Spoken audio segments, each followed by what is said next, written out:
नमो लोये सौहरिहन्ताणं नमो लोये सौहृदानं नमो लोये सौभागिर्यानं नमो लोये सौज्यायानं नमो लोये सौत्रिकावती सावनं ओंकारमिन्दु संयुक्त नित्यं ध्यायन्ति योगिनः कामदमोक्षदं चैव ओंकाराय नमो नमः मङ्गलं भगवान् मङ्गलं गौतमोऽग्नि मङ्गलं कुन्कुण्डारि विजेन्द्रमोसुमङ्गलं नमः समरिसाराय स्वानुभूत्या तथास्ति स्वभावाय भवाय सर्वाः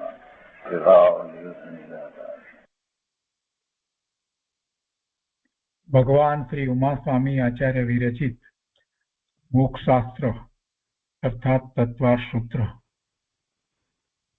અને પૂજ્યપાદ સ્વામી રચિત તત્વાર સૂત્રની ટીકા સરવાર સિદ્ધિ અને રામજીભાઈએ બીજી ટીકાઓનું સંકલન કર્યું છે તે સહિત આપણે તત્વાર સૂત્રનો સ્વાધ્યાય કરી રહ્યા છીએ. એનો પહેલો અધ્યાય પૂરો કર્યો છે અને તે પછીથી રામજીભાઈએ 5 પરિશિષ્ટ સંકલનની અંદર લખ્યા છે. તે પૈકી પહેલા પરિશિષ્ટનો સ્વાધ્યાય આપણે પૂરો કરવા આવ્યા છીએ. તો પહેલા પરિશિષ્ટમાં આગળ આપણે લઈએ છીએ. સંકલનમાં પાના નંબર 119 ઉપર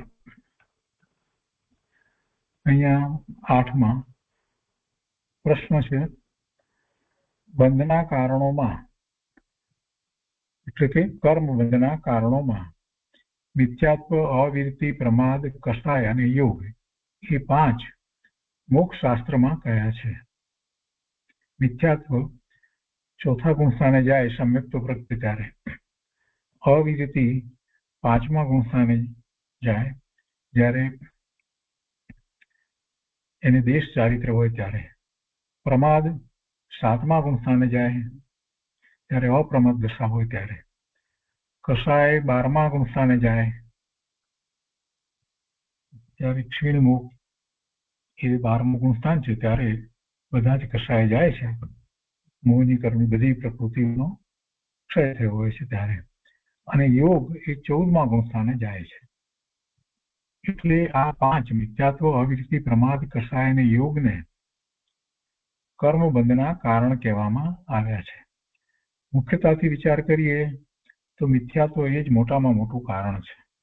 એ ગયા પછીથી જે કંઈ કર્મનો બંધ પડે છે એ એવો બંધ નથી પડતો કે જેથી એને અનંતભાવ થાય. એટલે મુખ્ય કારણ તો મિથ્યાત્વ છે. અને મિથ્યાત્વ ગયા પછીથી બાકી રહેલા જે કષાય છે એ એવા તીવ્ર હોતા નથી. અને એ પછીથી વાત જો કરીએ તો 13મા ગુણસ્થાને અર્યન પરમાત્માને તીર્થંકર ભગવાન કેવડે ભગવાનને પણ યોગ છે. અને યોગને કારણે જે કર્મનો બંધ થાય છે એ તો પ્રકૃતિને પ્રદેશ બંધ છે. સ્થિતિ બંધ અને અનુભાગ બંધ તો નથી. સ્થિતિ અને અનુભાગ બંધનું કારણ તો કષાય છે. એટલે આ વાત આપણે જાણીએ છીએ. કેટલીક જગ્યાએ પ્રમાદને લેવામાં નથી આવતું અને ફક્ત 4ની વાત કરવામાં આવે છે, મિથ્યાત્વ, અવિરતિ, કષાય અને યોગ. કેમ કે પ્રમાદને એ અપેક્ષાથી નથી લેવાતો કે 7મા 6ઠ્ઠા ગુણસ્થાને પ્રમત અપ્રમત હોય છે. એટલે એ 4 કારણ લેવામાં આવે. અહીંયા એના કરતા જરાક જુદો પ્રશ્ન કર્યો છે કે બંધના કારણોમાં મિથ્યાત્વ, અવિરતિ, પ્રમાદ, કષાય અને યોગ એ 5 મોક્ષ શાસ્ત્રમાં કયા છે. અને બીજા આચાર્યો કષાય અને યોગ એ 2 જ બતાવે છે. હવે એ 2 જ બતાવે છે એટલે કષાય અને યોગ 2 જ કહેવા પાછળનો આશય છે કે કષાયને યોગને કારણે એને પ્રકૃતિને પ્રદેશ બંધ પડે છે અને કષાયને કારણે એને અનુભાગ અને સ્થિતિ બંધ પડે છે. એટલે એ અપેક્ષાથી આચાર્યએ એવી વાત કરી હોય. તો એના સંબંધીનો અહીંયા પ્રશ્ન કર્યો છે કે બીજા આચાર્યો કષાય અને યોગ એ 2 જ બતાવે છે. તો આ રીતે તેઓ મિથ્યાત્વ, અવિરતિ અને પ્રમાદ એ 3 કારણ પણ છે ને. પહેલા મિથ્યાત્વ, અવિરતિ, પ્રમાદ એ ને કષાયના ભેદ માને છે. એનો અર્થ એમ થયો કેમ કે કષાય અને યોગ 2ને જ માને છે તો કષાયની અંદર બાકીના 3 આવી જાય. મિથ્યાત્વ, અવિરતિ, પ્રમાદ ને કષાયના ભેદ માને છે. તો કષાય ચારિત્ર મોહનીયનો ભેદ છે. તો પછી એમ પ્રતીત થાય છે કે ચારિત્ર મૌનીય જ બધા કર્મોનું કારણ છે. એટલે એના ઉપરથી તમને એમ ખ્યાલમાં આવે છે કે ચારિત્ર મૌનીય જ બધા કર્મોનું કારણ છે. માટે જ્યાં સુધી કષાય વિદ્યમાન છે ત્યાં સુધી કોઈ પણ ગુણની પૂર્ણ શુદ્ધિ થઈ શકે નહીં. માટે સમ્યક દર્શનની પણ પૂર્ણ શુદ્ધિ ત્યાં ન થાય એમ જણાય છે. તો તે બરાબર છે. તો એનું સમાધાન અહીંયા આપ્યું છે કે કષાયના મિથ્યાત્વ, અવિરતિ અને પ્રમાદ પેટા ભાગ છે કોઈ અપેક્ષાથી. વાસ્તવમાં તો કષાયના પેટા ભાગ છે એમ ન કહેવાય. મિથ્યાત્વ તો મિથ્યાત્વ જ છે. કે છે કે કષાયના મિથ્યાત્વ, અવિરતિ અને પ્રમાદ એ પેટા ભાગ છે, પણ તેથી કષાય ચારિત્ર મૌનીયનો ભેદ છે એમ માનવું બરાબર નથી. જો એ રીતે લઈએ તો ચારિત્ર મૌનીયનો ભેદ છે એમ ન લાગે. ખરેખર જોઈએ તો ચારિત્ર મૌનીય અને દર્શન મોહનીય કર્મ જે છે એને માટે પહેલા જે વખતે વાત લેવામાં આવી એ મોહનીય કર્મના પેટા ભાગ છે એ વાત જ મહત્વની છે. એટલે આમાં કંઈક બીજી રીતે સમજવાની વાત નથી, પણ વધારે સ્પષ્ટતાની અપેક્ષાથી આ વાત લીધી છે. મિથ્યાત્વ તે મહાકષાય છે. જો એને કષાય કહેવો હોય તો એમ કહેવાય કે મિથ્યાત્વ તે મહાકષાય છે. મિથ્યાત્વ છે ત્યાં સુધી બધા જ કષાયો છે. એટલે કહે છે કે મિથ્યાત્વ તે મહાકષાય છે. કષાયને જ્યારે સામાન્ય અર્થમાં વાપરીએ ત્યારે દર્શન મોહ અને ચારિત્ર મોહ બંને રૂપ છે. કેમ કે કષાયમાં મિથ્યા દર્શનનો સમાવેશ થઈ જાય છે, પણ થોડીક વધારે સૂક્ષ્મતાથી વિચાર કરીએ તો મિથ્યાત્વ ગયા પછી પણ કષાય તો રહે જ છે. એટલે એ વાતને આપણે ભૂલવાની નથી. એટલે મિથ્યાત્વ જે છે એ કષાયથી જુદું છે. એ મૂળ કારણ છે. મિથ્યાત્વ છે તે કર્મબંધનું મૂળ કારણ છે. કષાયને જ્યારે વિશેષ અર્થમાં વાપરીએ ત્યારે તે ચારિત્ર મૌનીયનો ભેદ છે. આપણે એમ સમજીએ છીએ એ ચારિત્ર મૌનીયનો ભેદ છે અને મિથ્યાત્વ તે દર્શન મૌનીયનો ભેદ છે. એટલે વિશેષ અર્થમાં જે સમજીએ છીએ એ વાતને જે મુખ્ય રાખવાનું. કોઈક અપેક્ષાએ ક્યાંક આચાર્ય ભગવાને કહ્યું હોય તો એને એ અપેક્ષાથી સમજવાનું. ચારિત્ર મૌનીય કર્મ તે બધા કર્મોનું કારણ નથી. મૂળ તો વાત તો આટલી જ કરવી છે. પેલા એમ કહ્યું કે એવું લાગે છે કે ચારિત્ર મૌનીય તે બધા કર્મોનું કારણ છે, એમ નથી. પણ જીવનો મોહ ભાવ તે કર્મની પ્રકૃતિઓના બંધનું કારણ છે. 7 કર્મની પ્રકૃતિનો બંધ પડે અથવા 8નો બંધ પડે. આયુષનો બંધ ન પડતો હોય એ વખતે 7 પ્રકૃતિનો બંધ પડતો હોય તો 7 અથવા 8 કર્મના બંધનું નિમિત્ત કારણ છે. જીવને ક્ષાયિક ચારિત્ર ન પ્રગટે ત્યાં સુધી સમ્યક્ત્વ ગુણની પૂરી શુદ્ધિ કઈ અપેક્ષાએ થઈ અને કઈ અપેક્ષાએ થઈ નથી એ વાત આગળ કહેવાઈ ગઈ છે. અવગાઢ સંકિત અને પરમ અવગાઢ સંકિતની વાત ત્યાં કહેવાઈ ગઈ છે. તો એનો વિસ્તાર અત્યારે વધારે નથી લીધો. પછી 9મું છે. પ્રશ્ન છે કે 7 પ્રકૃતિનો ક્ષય અથવા ઉપશમાદિ થાય તે વ્યવહાર સમ્યક દર્શન છે કે નિશ્ચય સમ્યક દર્શન છે? 7 પ્રકૃતિનો ક્ષય એટલે દર્શન મોહનીયની 3 અને અનંતાનુબંધીની પહેલી ચોકડી એ ચારિત્ર મોહનીયની 4. એમ 7 પ્રકૃતિનો પહેલા ઉપશમ થાય તો એ પણ નિશ્ચય સમ્યક દર્શન છે. અને પછીથી એનો ક્ષય થાય તો કે છે કે 7 પ્રકૃતિનો ક્ષય અથવા ઉપશમાદિ થાય તે વ્યવહાર સમ્યક દર્શન છે કે નિશ્ચય સમ્યક દર્શન છે? એ નિશ્ચય સમ્યક દર્શન છે. એમાં કર્મની પ્રકૃતિનો ક્ષય થાય એમ કહેવામાં આવે છે, પણ એ કંઈક એકલો કંઈક કર્મની પ્રકૃતિનો ક્ષય થાય છે એમ નથી. કર્મની વાત કર્મને વિશે રહી, પણ જીવને એમાં જે થાય છે એ અપેક્ષાથી આખો વિચાર કરીએ તો ક્યારે એવી 7 પ્રકૃતિનો ક્ષય થાય અથવા ઉપશમ થાય તો એ જીવનો જે ભાવ જે છે એ ભાવ કેવો છે? તો નિશ્ચય સમ્યક દર્શનનો ભાવ છે. એટલે એમ એને સમજવાનું છે. એટલે કહે છે ઉત્તરમાં કે તે નિશ્ચય સમ્યક દર્શન છે. એ પછી પ્રશ્ન છે સિદ્ધ ભગવંતોને વ્યવહાર સમ્યક દર્શન હોય છે કે નિશ્ચય સમ્યક દર્શન હોય છે? ઉત્તરમાં કહે છે કે સિદ્ધોને નિશ્ચય સમ્યક દર્શન હોય છે. એમને નિશ્ચય સમ્યક દર્શન હોય છે. તો કોઈને એમ થાય કે તો પછી વ્યવહાર સમ્યક દર્શન એવું આચાર્ય દેવ ગુરુ શાસ્ત્રની શ્રદ્ધા અને તત્વ નિર્ણય ને આ બધું એ બધું નહીં હોય, નવ તત્વની શ્રદ્ધા અને છ દ્રવ્યની શ્રદ્ધા સિદ્ધોને નહીં હોય, એવો પ્રશ્ન જ ઉપસ્થિત થતો નથી. કેમ કે સિદ્ધ ભગવાનને પોતાના સ્વરૂપમાં સ્થિર થયા છે, એટલે એમને તો પરમ અવગાઢ સમ્યક દર્શન થયા પછી સ્વરૂપમાં સ્થિર છે, એટલે એવા વ્યવહાર સમ્યક દર્શનનો પ્રશ્ન ઉપસ્થિત થતો નથી. એ બધું વિકલ્પ રૂપ છે. એ પછી પ્રશ્ન છે કે વ્યવહાર સમ્યક દર્શન અને નિશ્ચય સમ્યક દર્શનમાં શું ફેર છે? ખરેખર તો આ પહેલો પ્રશ્ન હોવો જોઈએ. અહીંયા કહે છે કે જીવ આદિ નવ તત્વોની તથા સાચા દેવ ગુરુ શાસ્ત્રની, એટલે સુદેવ સુગુરુ અને સુશાસ્ત્રની વિકલ્પ સહિતની શ્રદ્ધા, તેને વ્યવહાર સમ્યક તો કહેવામાં આવે છે. જે જીવ તે વિકલ્પનો અભાવ કરી પોતાના શુદ્ધ આત્મા તરફ વલણ કરી નિશ્ચય સમ્યક દર્શન પ્રગટ કરે તેને પૂર્વે વ્યવહાર સમ્યક્ત્વ હતું એમ કહેવામાં આવે છે. પણ ખરેખર નિશ્ચય સમ્યક દર્શન પ્રગટ કરે ત્યારે અને પછી પણ એને એ શ્રદ્ધા રહે છે સાચા દેવ ગુરુ શાસ્ત્રની, એને વ્યવહાર સમ્યક્ત્વ કહેવાય છે. પણ માત્ર એવી શ્રદ્ધા હોય તો વ્યવહાર નામ પામતું નથી, તો એને વ્યવહાર સમ્યક્ત્વ કહેવાતું નથી, માત્ર શુભ ભાવ કહેવાય છે.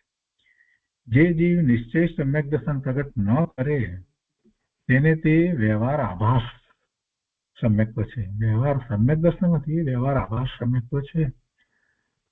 વ્યવહાર સમ્યક દર્શનનો અભાવ કરીને, અહીંયા વ્યવહાર સમ્યક દર્શનનો અભાવ કરવો એમ નથી, ખરેખર તો એમાં એવા વિકલ્પનો અભાવ કરવાનો એમ સમજવાનું છે. વ્યવહાર સમ્યક દર્શનનો અભાવ કરીને જે જીવ નિશ્ચય સમ્યક દર્શન પ્રગટ કરે તેને વ્યવહાર સમ્યક દર્શન ઉપચારથી, એટલે કે વ્યય તરીકે, અભાવ તરીકે નિશ્ચય સમ્યક દર્શનનું કારણ કહેવામાં આવે છે. એટલે કે નિશ્ચય સમ્યક દર્શન પૂર્વે એને આ જે વ્યવહાર સમ્યક દર્શન જેને કહીએ છીએ એવા એ વિકલ્પો, સાચા દેવ ગુરુ શાસ્ત્રની શ્રદ્ધા, છ દ્રવ્યની શ્રદ્ધા, નવ તત્વની શ્રદ્ધા, આ બધું એ પહેલા હોય છે. પણ એમાંથી વિકલ્પ એ વાતને સ્વીકારી લે છે અને વિકલ્પ છોડી અને અનુભૂતિ કરે છે. એટલે એ પહેલા જે વિકલ્પ સહિતનું જે જ્ઞાન શ્રદ્ધાન હતું એને વ્યવહાર સમ્યક દર્શન કહી અને એને નિશ્ચય સમ્યક દર્શનનું કારણ ઉપચારથી કહેવામાં આવે છે.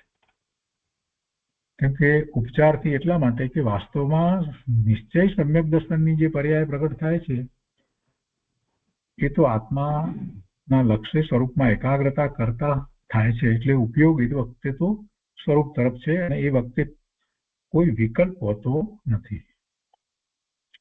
આગળ કહે છે સમ્યક દ્રષ્ટિ જીવને વિપરીત અભિનિવેશ રહિત આત્માનું શ્રદ્ધાન છે. વિપરીત અભિનિવેશ રહિત આત્માનું શ્રદ્ધાન છે તે નિશ્ચય સમ્યક દર્શન છે. તથા દેવ ગુરુ ધર્મ આદિનું શ્રદ્ધાન તે વ્યવહાર સમ્યક દર્શન છે. એ પ્રમાણે એક કાળમાં સમ્યક દ્રષ્ટિને બંને સમ્યક દર્શન હોય છે. એટલે કોઈ જગ્યાએ શાસ્ત્રમાં એવી રીતે પણ વાત આવી છે કે બંને સમ્યક દર્શન સાથે જ પ્રગટે છે. એવું નથી કે પહેલા વ્યવહાર સમ્યક દર્શન હતું અને પછી નિશ્ચય સમ્યક દર્શન થયું, એમ નહીં. કેમ કે નિશ્ચય વિના વ્યવહાર હોય નહીં. એટલે શાસ્ત્રમાં એવી રીતે પણ વાત છે કે બંને સમ્યક દર્શન એક જ સમયે પ્રગટે છે, એક જ સાથે પ્રગટે છે. કેમ કે નિશ્ચય સમ્યક દર્શન પ્રગટે છે એટલે જ પેલી જે શ્રદ્ધા જે છે એ વ્યવહાર સમ્યક દર્શન કહેવાય છે. કેટલાક મિથ્યા દ્રષ્ટિને અને દ્રવ્યલિંગી મુનિને, એટલે ભાવલિંગ નથી અને માત્ર દ્રવ્યલિંગ છે એમને, અને કેટલાક અભવ્ય જીવને દેવ ગુરુ ધર્મ આદિનું શ્રદ્ધાન હોય છે, સાચા દેવ ગુરુ આદિનું શ્રદ્ધાન હોય છે, પણ અનુભૂતિ નથી, સ્વાનુભૂતિ નથી, એટલે તે આભાસ માત્ર હોય છે. કેમ કે તેમને નિશ્ચય સમ્યક્ત્વ નથી, તેથી તેમનું વ્યવહાર સમ્યક્ત્વ પણ આભાસ રૂપ છે. આ મોક્ષ માર્ગ પ્રકાશકમાંથી વાત લીધી છે ને. આગળ કહે છે કે દેવ ગુરુ ધર્મના શ્રદ્ધાનમાં પ્રવૃત્તિની મુખ્યતા છે. દેવ ગુરુ ધર્મના શ્રદ્ધાનમાં પ્રવૃત્તિની મુખ્યતા છે. જે પ્રવૃત્તિમાં અર્યંત આદિકને દેવ આદિક માને અને અન્યને ન માને, સાચા દેવ છે ને દેવ માને, અર્યંત આદિને દેવ માને, બીજા અન્યને ન માને, તેને દેવ આદિક નો શ્રદ્ધાની કહેવામાં આવે છે. એટલે દેવ આદિનો શ્રદ્ધાની છે. તત્વ શ્રદ્ધામાં વિચારની મુખ્યતા છે. જે જ્ઞાનમાં જીવ આદિ તત્વોને વિચારે છે તેને તત્વ શ્રદ્ધાની કહેવામાં આવે છે. જો વિચારે છે એટલે તત્વ શ્રદ્ધાની નથી કહેવાતો, પણ અહીંયા વિચાર જે કહ્યું છે, જેમ કૃપાળુદેવે વિચાર શબ્દનો બહુ મોટો ગહન અર્થ કર્યો છે, કર વિચાર તો પણ એવો અર્થ અહીંયા વિચારનો લઈએ તો એમ કહેવાય કે વિચાર કરે છે એટલે એને સમજી અને એનો સ્વીકાર કરે છે. એવા તત્વનો વિચાર કરવો એટલે એ તત્વોને સમજી અને એનો સ્વીકાર કરે છે કે આવા તત્વો છે, તત્વનું સ્વરૂપ આવું છે, તો એને તત્વ શ્રદ્ધાની કહેવામાં આવે છે. એટલે એ બંને સમજ્યા પછી દેવાદિ નો શ્રદ્ધાની અને તત્વ આદિનો શ્રદ્ધાની, દેવની શ્રદ્ધા અને તત્વની શ્રદ્ધા, એ બંને સમજ્યા પછી કોઈ જીવ રાગનો અંશે અભાવ કરી અને સમ્યક્ત્વ પ્રગટ કરે છે. તેથી એ બંને કોઈ જીવને સમ્યક્ત્વના ઉપચારથી કારણ કહેવામાં આવે છે. એટલે સાચા દેવગુરુ શાસ્ત્રની શ્રદ્ધા અને તત્વની શ્રદ્ધાને કોઈ અપેક્ષાએ એને પણ ઉપચારથી સમ્યક્ત્વના કારણ કહેવામાં આવે છે. પરંતુ તેનો સદભાવ મિથ્યા દ્રષ્ટિને પણ સંભવે છે. સાચા દેવગુરુ શાસ્ત્રની શ્રદ્ધા મિથ્યા દ્રષ્ટિને પણ હોય અને આવા તત્વ નિર્ણયો પણ મિથ્યા દ્રષ્ટિને પણ સંભવે છે. એટલે તેથી તેનો વ્યવહાર આભાસ છે એમ પણ મોક્ષ માર્ગ પ્રકાશકમાં સ્પષ્ટતા રૂપે કહેવામાં આવ્યું છે. એ દ્વારા સમજાવવું એ છે કે સહાનુભૂતિ વિના નિશ્ચય સમ્યક દર્શન હોતું નથી અને નિશ્ચય વિના વ્યવહાર હોતો નથી. નિશ્ચય વિના જે છે તેને વ્યવહાર આભાસ કહેવાય. હવે એ રીતે 22મો બોલ પૂરો થયો. હવે આગળ 23મો બોલ છે. એમાં સમ્યક દર્શન અને જ્ઞાન ચેતનાની વાત લીધી છે. તે છે કે સમ્યક દર્શન અને જ્ઞાન ચેતનામાં ફેર છે. શું ફેર છે? તેમાં પ્રશ્ન છે કે આત્માની શુદ્ધ ઉપલબ્ધિ જ્યાં સુધી છે, આત્માની શુદ્ધ ઉપલબ્ધિ જ્યાં સુધી છે ત્યાં સુધી જ્ઞાન ચેતના છે અને તેટલું જ સમ્યક દર્શન છે. એ ખરું છે? પ્રશ્ન કરનારે જે વાત લીધી છે એમાં જ્ઞાન ચેતનાની આ રીતે વાત કરવામાં આવી છે અને શાસ્ત્રમાં પણ એવી રીતે વાત આવે છે. સગા સિદ્ધિમાં પણ વાત આવી રીતે આવી છે, બીજે પણ ક્યાંક વાત આવી છે કે ખરેખર નિશ્ચયથી જો જ્ઞાન ચેતના કેવી હોય તો એ સ્વરૂપમાં જ્યાં સુધી છે ત્યાં સુધી જ્ઞાન ચેતના છે. અને એવી જ્ઞાન ચેતના એ કોને પ્રગટ થાય છે કે સ્વરૂપમાં જે છે તો સાતમા ગુણસ્થાનથી ઉપરના ગુણસ્થાનોમાં એવી જ્ઞાન ચેતના હોય, કેમ કે સ્વરૂપમાં જ રહે છે, બહાર આવતો જ નથી, એટલે એને જ્ઞાન ચેતના છે. એટલે એવી જ્ઞાન ચેતનાની વાત એ રીતે પણ કહેવામાં આવી છે. પણ ચોથા ગુણસ્થાને પણ એને જ્ઞાન ચેતના હોય છે. જ્યાં સુધી એ સ્વરૂપમાં એકાગ્રતા કરે છે, નિર્વિકલ્પ દશા છે, ત્યાં સુધી એ જ્ઞાન છે એને જ્ઞાન ચેતના કહેવામાં આવે. એટલે કે એ જ્ઞાન માત્ર આત્મા સાથે તદરૂપ થઈ જાય, તે મય થઈ જાય છે, એટલે એને જ્ઞાન ચેતના કહેવામાં આવે છે. પછી એ નિર્વિકલ્પ ધ્યાનમાંથી સ્વવિકલ્પ દશામાં આવે છે તો એનો જ્ઞાનનો ઉપયોગ 12મા પર સાથે જોડાય છે. એટલે એ વાતને લઈ અને અહીંયા કહે છે કે આત્માની શુદ્ધ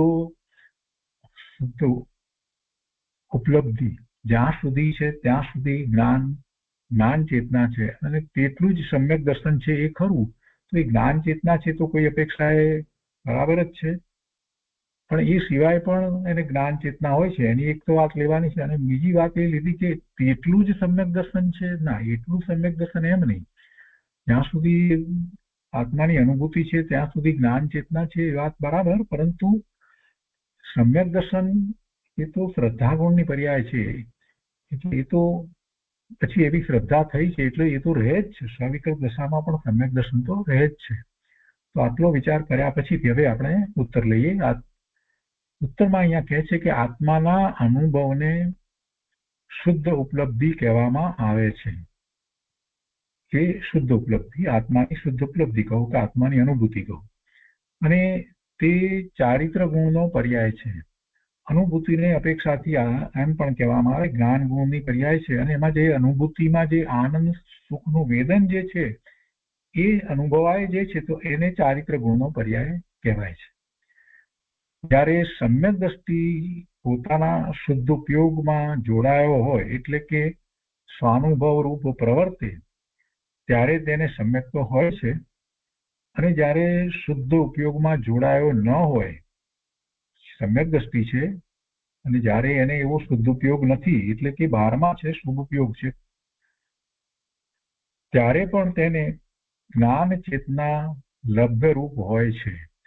આ જ્ઞાન ચેતના જે લબ્ધરૂપ કહેવામાં આવે છે એ ગુરુદેવે સ્પષ્ટ કહ્યું છે કે સમ્યક દ્રષ્ટિને એક જ સમયની પર્યાયમાં જ્ઞાન ચેતના છે, કર્મ ચેતના અને કર્મફળ ચેતના બધું સાથે હોય છે.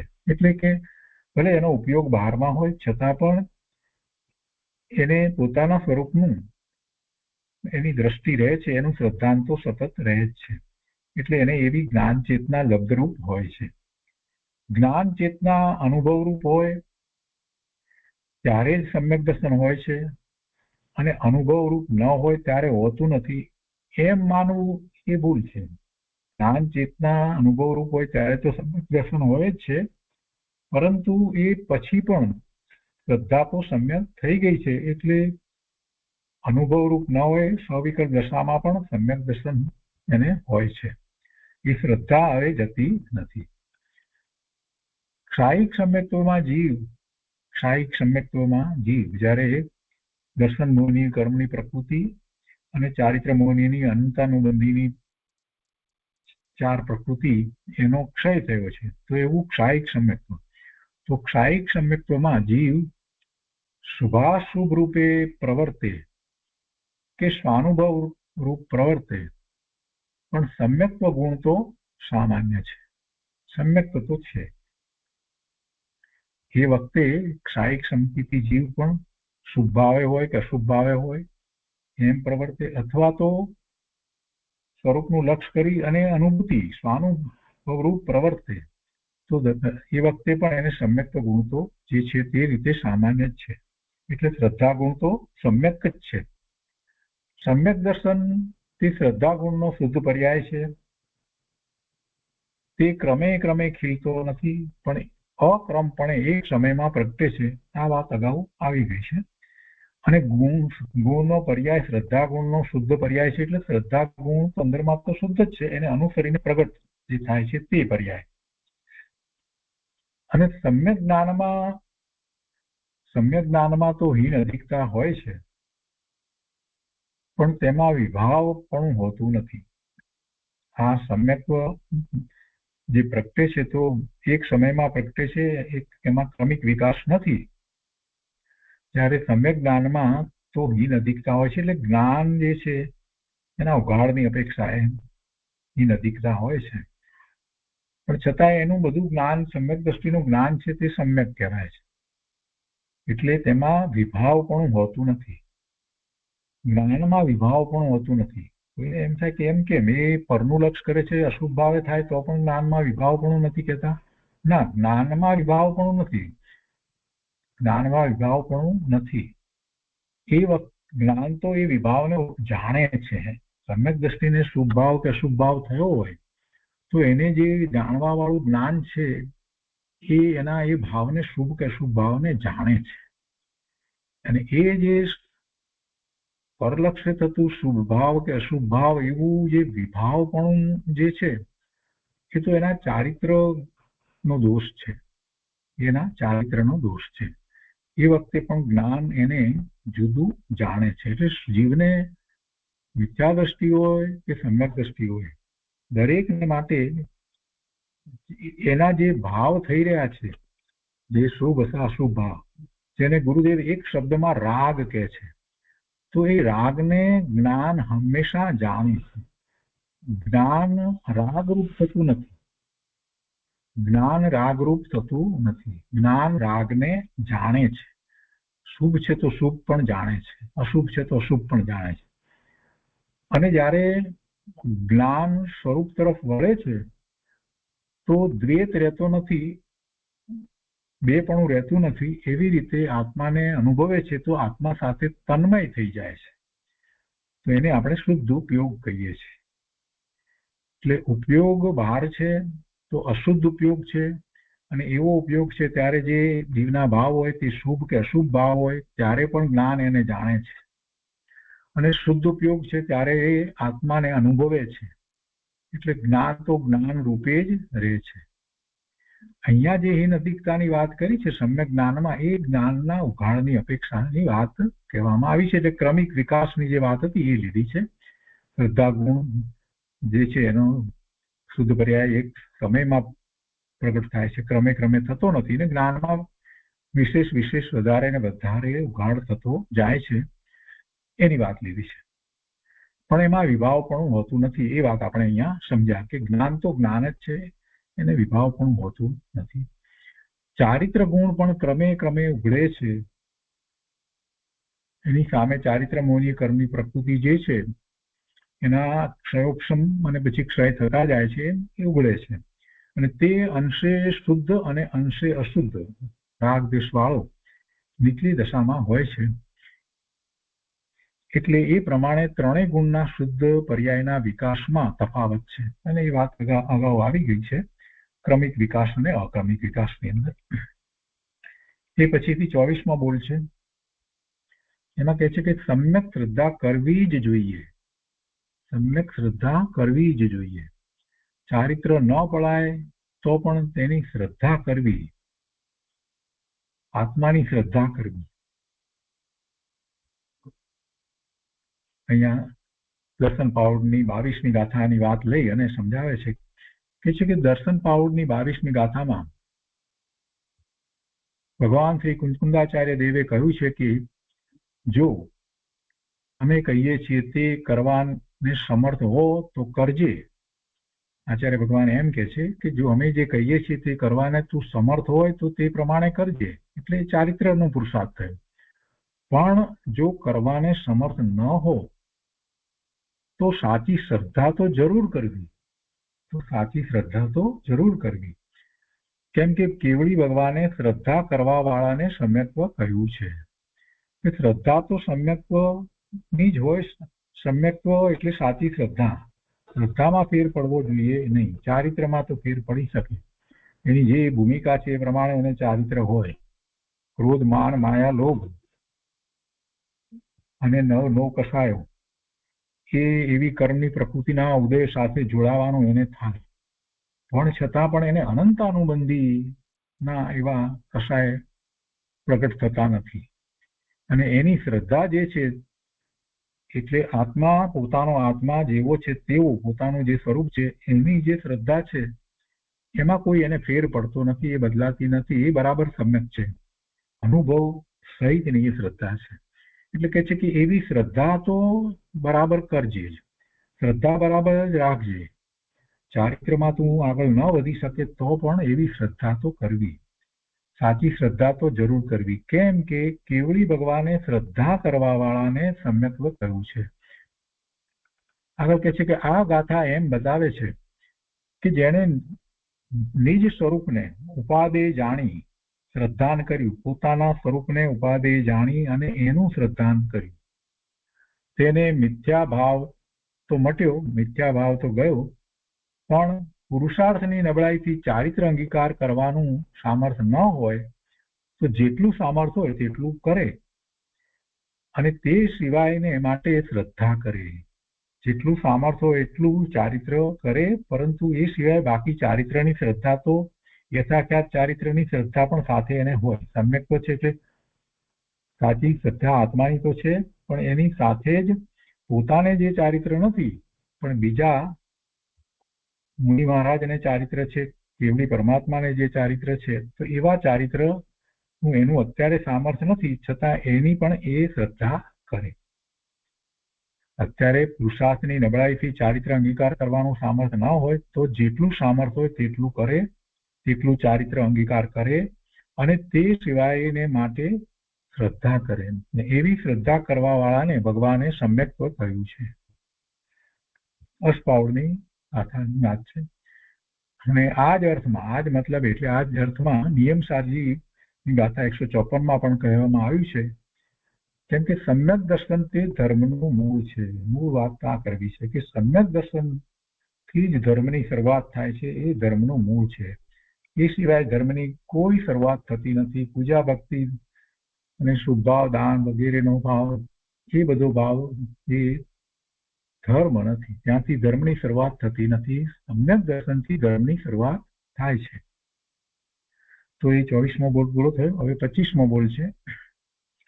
એમાં અહીંયા નિશ્ચય સમ્યક દર્શનનો બીજો અર્થ એમ કરી અને કેટલીક વાત કહેવામાં આવી છે. થોડુંક વિવક્ષા ભેદ છે, બીજું એમાં કોઈ વિશેષ વાત નથી. વિવક્ષા ભેદને કોઈક વખત સમજતા જરાક વાર લાગે, પણ એને સમજીએ તો વધારે સ્પષ્ટતા થાય. નિશ્ચય સમ્યક દર્શનનો બીજો અર્થ એમ કહ્યું છે. અહીંયા કહે છે કે મિથ્યાત્વ ભાવ દૂર થતા સમ્યક દર્શન ચોથે ગુણ સ્થાને પ્રગટે છે. તે શ્રદ્ધા ગુણનો શુદ્ધ પર્યાય હોવાથી નિશ્ચય સમ્યક્ત્વ છે. હવે કઈ એટલું એકલી શ્રદ્ધા પ્રગટે છે એવું નથી. મિથ્યાત્વ ભાવ દૂર થાય છે તેની સાથે એને સમ્યક જ્ઞાન અને સમ્યક ચારિત્ર એટલે સ્વરૂપ આચરણ ચારિત્ર પણ પ્રગટે છે, એવી શ્રદ્ધા પણ થાય છે. બધું સાથે છે. અને જ્ઞાનની સાથે દર્શન પણ એવું જ છે. એટલે બધું સાથે છે. પણ સામાન્ય રીતે આવું કહેવામાં આવે, મિથ્યાત્વ ભાવ દૂર થતા સમ્યક દર્શન ચોથે ગુણ સ્થાને પ્રગટે છે. તે શ્રદ્ધા ગુણનો શુદ્ધ પર્યાય હોવાથી નિશ્ચય સમ્યક્ત્વ છે. પણ એ મિથ્યાત્વ ભાવ દૂર કેવી રીતે થાય છે એનો વિચાર કર્યા વગર કોઈ એમ કે સમ્યક્ત્વ તો શ્રદ્ધા ગુણનો પર્યાય છે અને અમને તો સાચી શ્રદ્ધા છે એટલે નિશ્ચય સમ્યક્ત્વ છે, તો હવે બાકી આપણે ચારિત્રનો પુરુષાર્થ કરવાનો રહ્યો, તો એ વાત બરાબર નથી. મિથ્યાત્વ ભાવ દૂર કેવી રીતે થાય એ મહત્વનું છે. અહીંયા કહે છે કે પરંતુ તે સમ્યક દર્શનની સાથેના ચારિત્ર ગુણના પર્યાયનો વિચાર કરવામાં આવે તો ચારિત્ર ગુણના રાગ વાળો પર્યાય હોય અથવા તો અનુભવ રૂપ નિર્વિકલ્પ પર્યાય હોય, ત્યાં ચારિત્ર ગુણના નિર્વિકલ્પ પર્યાય સાથેના નિશ્ચય સમ્યક દર્શનને વિતરાગ સમ્યક દર્શન કહેવામાં આવે છે. ચારિત્ર ગુણના નિર્વિકલ્પ પર્યાય સાથેના નિશ્ચય સમ્યક દર્શનને વિતરાગ સમ્યક દર્શન કહેવામાં આવે છે. અને સવિકલ્પ એટલે રાગ સહિત પર્યાય સાથેના નિશ્ચય સમ્યક દર્શનને સરાગ સમ્યક્ત્વ કહેવામાં આવે છે. આ વિષય ઉપર પેલા 8મા વિભાગમાં વાત થઈ ગઈ છે, પણ અહીંયા વધારે સ્પષ્ટતા રીતે આપણે સમજવાની છે કે નિશ્ચય સમ્યક દર્શન તો બંને વખતે છે. સમ્યક દર્શન તો નિશ્ચય સમ્યક દર્શન અનુભૂતિપૂર્વકનું જ છે. અને વિતરાગ સમ્યક દર્શન નો એક અર્થ તો એવો છે કે જયારે રાગ રહ્યો નથી ત્યારે વિતરાગ સમ્યક દર્શન કહેવાય. તો રાગ ન રહે એવી દશા ક્યારે હોય? રાગ ન હોય એવી દશા ક્યારે હોય? 12મા ગુણ સ્થાને એ રાગ રહિત દશા થાય છે અને પછીથી 12મા ગુણ સ્થાનની ઉપર એ રાગ રહિત જ દશા છે. તો ત્યાં ખરેખર તો વિતરાગ સમ્યક દર્શન કહેવામાં આવે. પરંતુ જે સમયે એ આત્મામાં અનુભૂતિપૂર્વ સહિત છે ત્યારે પણ એને એમ કહી શકાય કે એને વિતરાગ સમ્યક દર્શન છે, કેમ કે એ વખતે એને રાગ હોતો નથી. તો એ સિવાય સમ્યક દ્રષ્ટિને સવિકલ્પ દશામાં શુભ ભાવ હોય છે, ક્યારેક અશુભ ભાવ પણ હોય છે, તો એને સરાગ સમ્યક્ત્વ કહેવામાં આવે છે. એટલે સમ્યક્ત્વમાં ફેર નથી. વિતરાગ સમ્યક દર્શન કે સરાગ સમ્યક દર્શનમાં સમ્યક્ત્વ તો સરખું જ છે, પણ એનો અર્થ એ થાય છે કે વિતરાગતા સહિત સમ્યક દર્શન અને રાગ સહિત સમ્યક દર્શન, એવો એનો અર્થ છે. હવે આગળ અહીંયા કહે છે કે જયારે 7મા ગુણ સ્થાને અને તેથી આગળ વધતી દશામાં નિશ્ચય સમ્યક દર્શન અને વિતરાગ ચારિત્રનું અવિનાભાવીપણું હોય. નિશ્ચય સમ્યક દર્શન તો છે જ અને સાથે એને વિતરાગ ચારિત્ર પણ છે, એટલે એવું અવિનાભાવીપણું હોય ત્યારે તે અવિનાભાવીપણું બતાવવા માટે બંને ગુણનું એકત્વ લઈ તે વખતના સમ્યક દર્શનને તે એકત્વની અપેક્ષાએ નિશ્ચય સમ્યક્ત્વ કહેવામાં આવે છે. કેટલીક જગ્યાએ આ રીતે નિશ્ચય સમ્યક દર્શનનો અર્થ પણ કરવામાં આવ્યો છે. એટલે કે સાતમા ગુણસ્થાનની દશામાં એને નિશ્ચય સમ્યક્ત્વ કહેવામાં આવ્યું હોય આવું પણ ક્યાંક મળે. મુનિના નિર્વિકલ્પ ધ્યાનમાં જે સમ્યક દર્શન છે એને નિશ્ચય સમ્યક્ત્વ કહેવામાં આવ્યું હોય તો એમાં એ બતાવવું એ છે કે ચારિત્ર અને સમ્યક્ત્વ એની એકતા બતાવી છે એટલે એ વાત એ રીતે કહેવામાં આવે છે. અને નિશ્ચય સમ્યક દર્શન સાથેની વિકલ્પ દશા બતાવવા તે વખતે જો કે નિશ્ચય સમ્યક દર્શન છે તો પણ તે નિશ્ચય સમ્યક દર્શનને વ્યવહાર સમ્યક્ત્વ કહેવામાં આવે છે. આવી રીતે પણ ક્યાંક વ્યવહાર સમ્યક્ત્વ કહેવામાં આવે. એટલે નિશ્ચય સમ્યક દર્શન છે અને સ્વવિકલ્પ દશા છે તો પણ એને વ્યવહાર સમ્યક્ત્વ કહેવામાં આવે છે. એટલે એવી રીતે પણ ક્યાંક કોઈક રીતે અર્થ કરવામાં આવ્યા હોય. માટે જ્યાં નિશ્ચય સમ્યક દર્શન શબ્દ વાપર્યો હોય ત્યાં તે શ્રદ્ધા અને ચારિત્ર્યની એકત્વ અપેક્ષાએ છે કે એકલા શ્રદ્ધા ગુણની અપેક્ષાએ છે તે નક્કી કરી તેનો અર્થ સમજવો. જે પ્રમાણે અર્થ લાગુ પડતો હોય તે પ્રમાણે સમજવું. અને વ્યવહાર સમ્યક દર્શન શબ્દ વાપર્યો હોય ત્યાં તે શ્રદ્ધા અને ચારિત્ર્યની એકત્વ અપેક્ષાએ છે કે એકલી શ્રદ્ધાની અપેક્ષાએ છે તે નક્કી કરી તેનો અર્થ સમજવો. એટલે કોઈક જગ્યાએ આવો વિવક્ષા ભેદ આપવામાં આવ્યો છે એટલે ત્યાં પછી અર્થ સમજવો.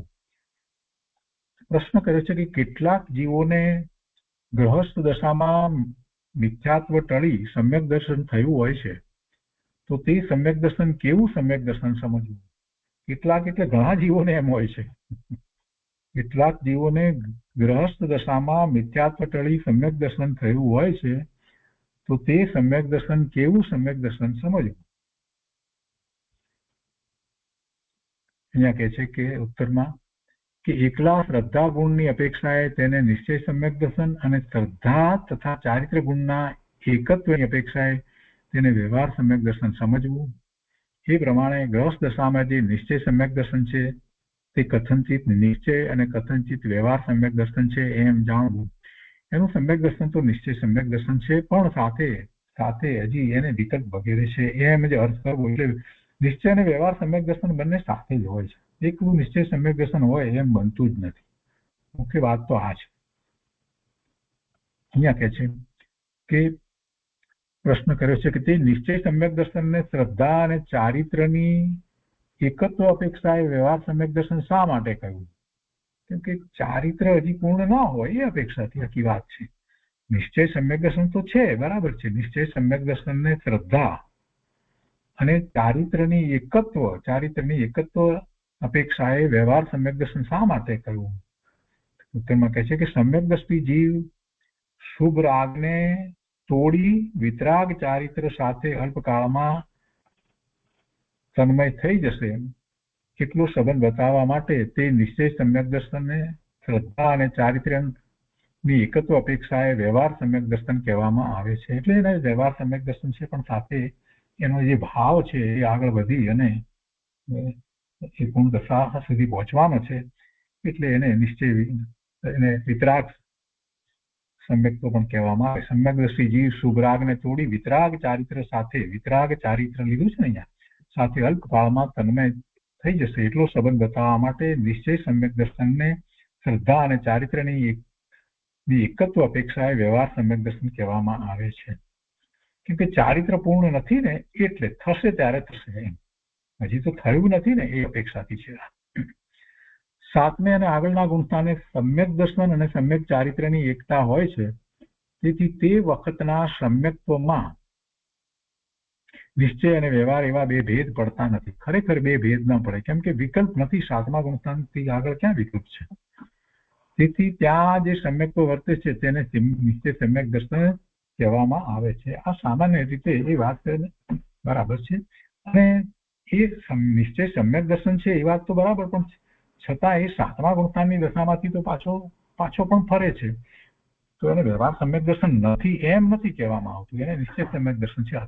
એટલે વર્તમાન પર્યાય અપેક્ષાએ જોઈએ તો વર્તમાન પર્યાય નિશ્ચય સમ્યક દર્શનની છે એમ એ વખતે કહેવાય. પણ લબ્ધ અપેક્ષાએ જોઈએ તો નિશ્ચય સમ્યક દર્શન અને વ્યવહાર સમ્યક દર્શન બંને હોય છે. લબ્ધપણે એની કઈ માન્યતા ચાલી નથી જતી. સાચા દેવ ગુરુ શાસ્ત્ર તત્વ શ્રદ્ધા વગેરેની કઈ માન્યતા જે છે એ કઈ ચાલી નથી જતી. એટલે લબ્ધ પ્રમાણે જોઈએ તો વ્યવહાર સમ્યક તો પણ હોય જ છે. એટલે જ કોઈ શાસ્ત્રમાં એમ કહ્યું છે કે નિશ્ચય સમ્યક દર્શન અને વ્યવહાર સમ્યક દર્શન એક જ સમયમાં પ્રગટ થાય છે. તો આ બધી વાતનો અહીંયા વિસ્તાર કરવામાં આવ્યો છે અને છેવટે અહીંયા કહે છે કે પૂર્ણથી મોક્ષ માર્ગ રૂપી ધર્મ થાય, પૂર્ણથી મોક્ષ માર્ગ રૂપી ધર્મ થાય અને આત્મા પર દ્રવ્યનું કાંઈ પણ કરી શકે એ વાત શ્રી વિતરાગ દેવોએ પ્રરૂપેલા ધર્મની મર્યાદા બહાર છે. પૂર્ણથી મોક્ષ માર્ગ રૂપી ધર્મ થાય એમ આજ વિતરાગ દેવે કહ્યું નથી અને આત્મા પર દ્રવ્યનું કાંઈ પણ કરી શકે એ વાત પણ વિતરાગ પરમેશ્વરે કહી નથી. એ બંને વાત બરાબર નથી. પર દ્રવ્યનું પણ એ કાંઈ કરી શકતો નથી અને પુણ્યથી મોક્ષ માર્ગ ની શરૂઆત થાય, ધર્મ થાય એ પણ વાત નથી. પુણ્યથી મોક્ષ માર્ગની શરૂઆત નથી થતી અને આત્મા પર દ્રવ્યનું કાંઈ કરી પણ શકતો નથી એમ સ્વીકારવું જોઈએ. એમ વિતરાગ દેવની આજ્ઞા છે. એમ વિતરાગ દેવે પરૂપેલા ધર્મની મર્યાદા છે. એ સિવાય બીજી રીતે માને તો એ મર્યાદા બહાર છે. તો આ વાત અહીંયા લેવામાં આવી અને હવે બીજું પરિશિષ્ટ શરૂ થશે. તો બીજા પરિશિષ્ટની વાત લઈએ આપણે. શરૂઆત કરીએ છીએ. મોક્ષશાસ્ત્ર ગુજરાતી ટીકા અધ્યાય 1 એનું પરિશિષ્ટ બીજું. તો બીજા પરિશિષ્ટમાં પાછી સમ્યક દર્શનની બીજી કેટલીક વાત લીધી છે. એમાં પહેલા કહે છે કે સમ્યક દર્શન શું અને તેને કોનું અવલંબન. સમ્યક દર્શન શું અને તેને કોનું અવલંબન. સમ્યક દર્શન પોતે આત્માના શ્રદ્ધા ગુણનો નિર્વિકારી પર્યાય છે. શ્રદ્ધામાં વિકાર ન હોય, શ્રદ્ધા છે અથવા નથી. એટલે સમ્યક દર્શન પોતે આત્માના શ્રદ્ધા ગુણનો નિર્વિકારી પર્યાય છે. પર્યાય છે એટલે એનો અર્થ જ છે કે નવી પ્રગટ થઈ છે. અખંડ આત્માના લક્ષ્ય સમ્યક દર્શન પ્રગટે છે. સમ્યક દર્શનને કોઈ વિકલ્પનું અવલંબન નથી. સમ્યક દર્શનને કોઈ વિકલ્પનું અવલંબન નથી. કોઈ અમુક પ્રકારના વિકલ્પ છે તો એને સમ્યક દર્શન છે એમ નથી. આ વાત મહત્વની છે. સમ્યક દર્શનને કોઈ વિકલ્પનું અવલંબન નથી પણ નિર્વિકલ્પ સ્વભાવના અવલંબને સમ્યક દર્શન પ્રગટે છે. વિકલ્પ ને લીધે એને સમ્યક દર્શન થાય એમ નથી. વિકલ્પ ચાલ્યો જાય તો પછી સમ્યક દર્શન ચાલ્યું જાય. એટલે કોઈ વિકલ્પની તો કોઈ વાત નથી. પરંતુ સમ્યક દર્શન થતા પૂર્વે એને વિકલ્પ હોય છે અને એ સંબંધી કોઈએ પૂજ્ય બેનશ્રીને પ્રશ્ન કર્યો કે અનુભૂતિ પહેલા કેવા વિકલ્પ હોય અને પૂજ્ય બેનશ્રીએ એનો ઉત્તર આપ્યો કે કોઈ વિકલ્પ આવા જ વિકલ્પ હોય, અમુક જ વિકલ્પ હોય એવું હોતું નથી. પણ આત્માના લક્ષ્ય એને વિકલ્પો હોય, સ્વરૂપના લક્ષ્યના વિકલ્પો હોય. પણ એ વિકલ્પ તો છેવટે ચાલ્યા જાય છે અને નિર્વિકલ્પ દશામાં એને આત્માનો અનુભવ થશે. એ અનુભૂતિ છે. સમ્યક દર્શનને કોઈ વિકલ્પનું અવલંબન નથી પણ નિર્વિકલ્પ સ્વભાવના અવલંબને સમ્યક દર્શન પ્રગટે છે. ને આ સમ્યક દર્શન જ આત્માના સર્વ સુખનું કારણ છે. હું જ્ઞાન સ્વરૂપ આત્મા છું, બંધ રહિત છું, કર્મ બંધ મને નથી. હું જ્ઞાન સ્વરૂપ આત્મા છું, બંધ રહિત છું, એટલે કે આત્માને બંધ નથી. આવો વિકલ્પ કરવો તે પણ શુભ રાગ છે. તે શુભ રાગનું અવલંબન પણ સમ્યક દર્શનને નથી. એટલે કે આવો વિકલ્પ કરે તો એને સમ્યક દર્શન થાય એમ વસ્તુ સ્વરૂપ નથી. એ માત્ર શુભ ભાવ છે, શુભ રાગ છે. તો તે શુભ રાગના અવલંબને સમ્યક દર્શન પ્રગટ થાય છે એમ નથી. અવલંબન તો માત્ર શુદ્ધ સ્વરૂપનું જ અવલંબન હોય છે. શુદ્ધ સ્વરૂપના અવલંબને જ એને અનંત ગુણનો અંશ પ્રગટ થાય છે. એ સમ્યક દર્શન છે. એટલે કે સમ્યક્ત્વ છે એમાં સમ્યક દર્શન, સમ્યક જ્ઞાન, સમ્યક ચારિત્ર્ય, રત્નત્રયના પરિણામ થાય છે. એટલે વિકલ્પ જે છે એ પણ સમ્યક દર્શન નથી અને વિકલ્પના આશ્રય પણ સમ્યક દર્શન પ્રગટ થતું નથી. એટલે એ બધો શુભરાગ છે, એની સાથે રહેલો ભાવ છે તે શુભ છે, એટલે શુભરાગ છે અને શુભ ભાવનું અવલંબન પણ સમ્યક દર્શનને નથી. તે શુભ વિકલ્પને અતિક્રમતા સમ્યક દર્શન થાય છે. એટલે વિકલ્પને છોડી અને પોતે સ્વભાવ ભાવે થાય છે ત્યારે સમ્યક દર્શન થાય છે. સમ્યક દર્શન પોતે રાગ અને વિકલ્પ રહિત નિર્મળ ગુણ છે. તેને કોઈ વિકારનું અવલંબન નથી, પણ આખા આત્માનું અવલંબન છે. આખા આત્માને તે સ્વીકારે છે. એકવાર વિકલ્પ રહિત થઈને અખંડ જ્ઞાયક સ્વભાવને લક્ષમાં લીધો, ત્યાં સમ્યક ભાન થયું. અખંડ સ્વભાવનું લક્ષ્ય એ જ સ્વરૂપની શુદ્ધિ માટે કાર્યકારી છે. સ્વરૂપની પ્રાપ્તિ માટે, અનુભૂતિ માટે એ જ કાર્યકારી છે. અખંડ સત્ય સ્વરૂપને જાણ્યા વિના, અખંડ અભેદ વસ્તુ સત્ય જે સ્વરૂપ પોતાનું એને જાણ્યા વિના, એની શ્રદ્ધા કર્યા વિના હું જ્ઞાન સ્વરૂપ આત્મા છું, અબદ્ધ સ્પષ્ટ છું, એટલે બંધાયેલો પણ નથી અને સ્પર્શાયેલો પણ નથી, એ વગેરે વિકલ્પો પણ આત્માની શુદ્ધિ માટે કાર્યકારી નથી. કોઈ અપેક્ષા એ ઉપકારી છે પણ કાર્યકારી નથી. એનાથી કાર્ય થતું નથી, સમ્યક તો પ્રગટતું નથી. એકવાર અખંડ જ્ઞાયક સ્વભાવનું લક્ષ્ય કર્યું પછી જે વૃત્તિ ઉઠે તે વૃત્તિઓ અસ્થિરતાનું કાર્ય કરે, પરંતુ તે સ્વરૂપને રોકવા સમર્થ નથી. અખંડ જ્ઞાયક સ્વભાવનું લક્ષ્ય કર્યું પછી જે વૃત્તિ ઉઠે તે વૃત્તિઓ અસ્થિરતાનું કાર્ય કરે, પરંતુ તે સ્વરૂપને રોકવા સમર્થ નથી. કેમ કે શ્રદ્ધામાં તો વૃત્તિ વિકલ્પ રહિત સ્વરૂપ છે. શ્રદ્ધા જે થઈ છે એમાં તો વિકલ્પ પણ નથી ને કોઈ વૃત્તિ પણ નથી. જે છે તે જ અનુભવાયું છે. એટલે એક વખત અખંડ જ્ઞાયક સ્વભાવનું લક્ષ્ય કર્યું અને એ પછીથી અનુભૂતિ થઈ ગઈ, ત્યાર પછીથી જે કંઈ બીજી વૃત્તિ ઉઠે એ શુભ ભાવની, શુભ ભાવ અથવા તેવા પરના કાર્ય કરવાની, આ બધું જે થાય એ વૃત્તિઓ જે છે એ એને અસ્થિરતા કરી શકે. એટલે અસ્થિરતા એટલે સ્વરૂપમાંથી બહાર નીકળ્યો છે એટલે એ અસ્થિરતા, એટલે અસ્થિરતાનું કાર્ય કરે, પરંતુ એની શ્રદ્ધામાંથી એને ચલિત કરે એમ ન બને. એટલે કે છે કે પરંતુ તે સ્વરૂપને રોકવા સમર્થ નથી. એટલે જે સ્વરૂપ વિશેની જે શ્રદ્ધા છે એને તે ફેરફાર કરે નહીં. કેમ કે શ્રદ્ધામાં શું છે? શ્રદ્ધામાં તો વૃત્તિ વિકલ્પ રહિત સ્વરૂપ છે. શ્રદ્ધામાં તો જે સ્વરૂપ છે એમાં કોઈ વૃત્તિ નથી ને વિકલ્પ પણ નથી. જે સ્વરૂપ છે તે શુદ્ધ છે, એને કોઈ વિકલ્પ નથી, એમાં કોઈ વિકલ્પ નથી, કોઈ એની બીજી વૃત્તિ નથી. તેથી વૃત્તિ ઉઠે તે શ્રદ્ધાને ફેરવી શકે નહીં, કેમ કે શ્રદ્ધા તો શ્રદ્ધા જ છે. વૃત્તિ તો બહાર પરનું લક્ષ્ય કરતા ઉઠે છે. એટલે કે આપણે જેને કર્મ ચેતનાની વાત કરીએ છીએ એમાં વૃત્તિ છે, તો એ બધું બારમા પરનું લક્ષ્ય કરતા થાય છે. પણ પેલી શ્રદ્ધા જેથી કંઈ બદલાઈ જાય, ચલિત થઈ જાય એમ બનતું નથી. અને એટલા માટે જ એક વખત સમ્યક દર્શન થયા પછીથી જીવને વધુ સમય લાગતો નથી. પૂર્ણ મુક્ત દશાને પ્રગટ કરવામાં એને વધુ સમય એટલા માટે જ લાગતો નથી, કેમ કે શ્રદ્ધા જતી નથી, બદલાતી નથી. જે ફેરફારો થયા કરે એ ચારિત્ર અપેક્ષાએ થાય છે, પણ શ્રદ્ધા તો સમ્યક રહે જ છે.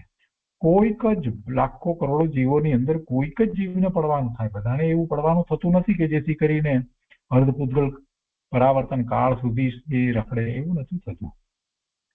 અહીંયા કહે છે કે શ્રદ્ધામાં તો વૃત્તિ વિકલ્પ રહિત સ્વરૂપ છે, તેથી વૃત્તિ ઉઠે તે શ્રદ્ધાને ફેરવી શકે નહીં. જો વિકલ્પમાં જ અટકી જાય તો તે મિથ્યા દ્રષ્ટિ છે. સમ્યક દ્રષ્ટિ વિકલ્પમાં અટકતો જ નથી. વિકલ્પમાં અટકવું એટલે શું? પેલી શ્રદ્ધા જે છે એનાથી ચલિત થઈ જવું, એમ વિકલ્પમાં જ અટકી જાય. ગમે તે વિકલ્પ આવે છતાં પણ પોતાની શ્રદ્ધામાં જે છે તે તો સતત રહે છે. શ્રદ્ધા તો આત્માની જે છે તે જ રહે છે. વિકલ્પો ઉઠે, જો વિકલ્પમાં જ અટકી જાય તો તે મિથ્યા દ્રષ્ટિ છે. વિકલ્પ રહિત થઈ અને અભેદનો અનુભવ કરવો તે જ સમ્યક દર્શન છે. એટલે જ્યારે એ પુરુષાર્થ કરે છે ત્યારે પણ આ જ રીતે થાય છે. વિકલ્પ રહિત થઈને અભેદનો અનુભવ કરવો તે જ સમ્યક દર્શન છે. અને તે થયા પછીથી પણ એને વિકલ્પ આવે છતાં પણ એની શ્રદ્ધામાંથી એ ચલિત થતો નથી. અને વિકલ્પ રહિત થઈને અનુભવ થાય છે એ સિવાય અનુભવ થતો નથી. એટલા માટે સમયસારની 142મી ગાથા લીધી છે કર્તા કર્મ અધિકારની. અને એમાં કહે છે કે છે કર્મ જીવમાં બદ્ધ વા અણબદ્ધ એ નય પક્ષ છે, પણ પક્ષથી અતિક્રાંતિ ભાખ્યો તે સમયનો સાર છે. બહુ સરસ રીતે ગુરુદેવે આ ભાષાને ખૂબ વિસ્તારપૂર્વક સમજાવી છે. કર્મ હોય કે ન હોય એ બધું નય પ્રમાણે આ કર્મ છે ને આ કર્મથી બંધાયેલો છે ને આ બધી વાત બધી નય પક્ષની વાત થઈ. પરંતુ એનાથી અતિક્રમી અને જે આત્મા જે છે તે આત્મા એ સમયનો સાર છે, શુદ્ધ આત્મ સ્વરૂપ છે. અને એની શ્રદ્ધાની વાત ત્યાં કરી છે અને ગુરુદેવે ઘણો એનો વિસ્તાર કર્યો છે. એટલે 142મી ગાથાની અહીંયા વાત લેવી હતી એટલે એમણે રામજીભાઈ આ વાત લીધી છે. અને કહે છે અહીંયા આગળ પણ કે આત્મા કર્મથી બંધાયેલો છે કે આત્મા કર્મથી બંધાયેલો નથી એવા પ્રકારના ભેદના વિચારમાં રોકાવું આ સમયસારની વાત છે. તે તો નયનો પક્ષ છે. હું આત્મા છું પરથી જુદો છું, હું આત્મા છું પરથી જુદો છું એવો વિકલ્પ તે પણ રાગ છે. એ રાગની વૃત્તિને જો રાગ કરતા શુભ અને અશુભ ભાવ બંને આવી જાય એટલે એ પણ રાગ છે. એ રાગની વૃત્તિને નયના પક્ષને ઓળંગે તો સમ્યક દર્શન પ્રગટે. એટલે હવે એમાં અને એમાં વિકલ્પમાં રોકાય શુભ ભાવ મારે ત્યાં સુધી સમ્યક દર્શન થતું નથી. એટલે એને ઓળંગી જવું, એને ઓળંગી જવું. કેમ કે વર્તમાન પર્યાયમાં અનંત કાળથી આ જીવને મિથ્યાત્વ અને એના મિથ્યાત્વને કારણે અનેક પ્રકારના અશુભ ભાવો થયા છે, શુભ ભાવો પણ થયા છે, બધું થયું છે. અને એવું તો અનાદિથી ચાલ્યું આવે છે. એને કેટલાય એવા ઊંધા સંસ્કારો વગેરે રહેલા છે. એટલે કેટલીક વાત એને હોય એને હજી સમ્યક દર્શન થાય, શ્રદ્ધા સાચી થાય તો પણ કેટલીક વાત હજી ક્રમે ક્રમે ઓછી આગળ વધી અને એ ઘટતી જાય છે. એટલે એ ચારિત્રની વાત જે છે ક્રમે કરીને આગળ વધતા એ પૂર્ણ શુદ્ધ ચારિત્ર પ્રગટે છે. તો એથી કરીને જે શ્રદ્ધાન જે સમ્યક થયું છે એમાં કોઈ ફેર પડતો નથી. એ મહત્વનું છે. અને એ શ્રદ્ધાન સાચું શ્રદ્ધાન સમ્યક શ્રદ્ધાન અનુભૂતિપૂર્વકનું કરવું છે તો આચાર્ય ભગવાન એમ કે છે કે ભાઈ તું આ બધું મને બંધ છે ને અમુક બંધ છે ને મનુષ્ય પર્યાય છે ને આ બધી વાત જે છે એને તું અતિક્રમી જા, એ બધી વાતને ઓળંગી જા. જીવ મોટે ભાગે પોતાની વર્તમાન પર્યાયને ઓળંગી જતો નથી. એની વાત તો પકડમાં રહી જ છે કે હું મનુષ્ય છું ને હું પુરુષ છું ને હું રમેશ છું ને હું ડોક્ટર છું ને આ બધી વાતને ઓળંગી જવી એ ઘણું અઘરું છે. તેથી એ બધી વાતને એને કર્મથી બંધાયેલું છું ને મને પુણ્ય પ્રકૃતિનો અમુક ઉદય છે ને અમુક પાપ પ્રકૃતિનો ઉદય છે ને આ બધી વાતો પંચાતોથી એ છૂટતો જ નથી. એને ઓળંગી જાય અને મૂળ શુદ્ધ સ્વરૂપ જે છે એ શુદ્ધ સ્વરૂપનો સ્વીકાર કરી અને એ મય થઈ જાય, શુદ્ધ સ્વરૂપમય થઈ જાય ત્યારે સમ્યક દર્શન પ્રગટે છે. એટલે આચાર્ય ભગવાને એ વાત આ 142મી ગાથામાં કરી છે કે આત્મા કર્મથી બંધાયેલો છે કે આત્મા કર્મથી બંધાયેલો નથી એવા બે પ્રકારના ભેદના વિચારમાં રોકાવું એ સમય ગુમાવવા જેવું છે. એ છે એને સમજી લીધું છે આપણે. એ નયનો પક્ષ છે. આ નયથી આમ છે ને આ નયથી આમ નથી. એ રીતે એમાં બધી વાતો લાંબી લાંબી ચાલે. હું આત્મા છું પરથી જુદો છું એવો વિકલ્પ પણ સ્વભાવ છે એ પણ નહીં. ત્યાં રોકાઈ રહેશે તો પણ અનુભૂતિ નહીં થાય. તો એ રાગની વૃત્તિને અને નયના પક્ષને ઓળંગે તો સમ્યક દર્શન પ્રગટે. હું બંધાયેલો છું અથવા હું બંધ રહિત મુક્ત છું એવી વિચાર શ્રેણીને ઓળંગી જઈને જે આત્માનો અનુભવ કરે છે તે જ સમ્યક દ્રષ્ટિ છે અને તે જ શુદ્ધ આત્મા છે. હું અબંધ છું, બંધ મારું સ્વરૂપ નથી એવા ભંગની વિચાર શ્રેણીના કાર્યમાં અટકવું એ તો કોઈ અપેક્ષા એને તો અજ્ઞાન કહી દીધું. એ અટકવું તો અજ્ઞાન છે. આ કઈ અપેક્ષાથી વાત છે? જ્યારે સમ્યક દર્શન પ્રગટ કરવું છે ને એનો છેલ્લો પુરુષાર્થ જે થઈ રહ્યો છે એ અપેક્ષા એને અજ્ઞાન કહ્યું. કેમ કે જ્ઞાન સમ્યક તો સહિતને જ્ઞાન કહેવું છે એટલા માટે આને એ અપેક્ષા અજ્ઞાન કહ્યું. અને તે ભંગના વિચારને ઓળંગીને અભંગ સ્વરૂપને સ્પર્શી લેવું, અભંગ અખંડ વસ્તુ જે છે એને અનુભવી લેવું, તે જ પહેલો આત્મધર્મ એટલે કે સમ્યક દર્શન છે. અને હું પર આશ્રય રહિત અબંધ શુદ્ધ છું એવા નિશ્ચય નયના પડખાનો વિકલ્પ જે છે એ પણ શુભભાવ છે, એ પણ રાગ છે. અને તે રાગમાં રોકાય, એ શુભભાવમાં રોકાય, એવા વિકલ્પમાં ચિંતનમાં રોકાય ત્યાં સુધી અનુભૂતિ થાય નહીં, સમ્યક દર્શન થતું નથી. રાગને જ સમ્યક દર્શન માની લે, શુભભાવ છે એને જ, પણ રાગ રહિત સ્વરૂપને ન અનુભવે તો તે મિથ્યા દ્રષ્ટિ છે. તો આજનો સ્વાધ્યાય આપણે અહીંયા સુધી રાખીએ છીએ. હવે આ બધી વાત જે છે તે શાસ્ત્રની અને પૂજ્ય ગુરુદેવના પ્રવચનની ઘણી બધી વાતો આવે છે, તો એક પછી એક આપણે લઈશું. પરિશિષ્ટ 2 માં આગળ વાત આપણે આવતા સ્વાધ્યાયમાં લઈશું.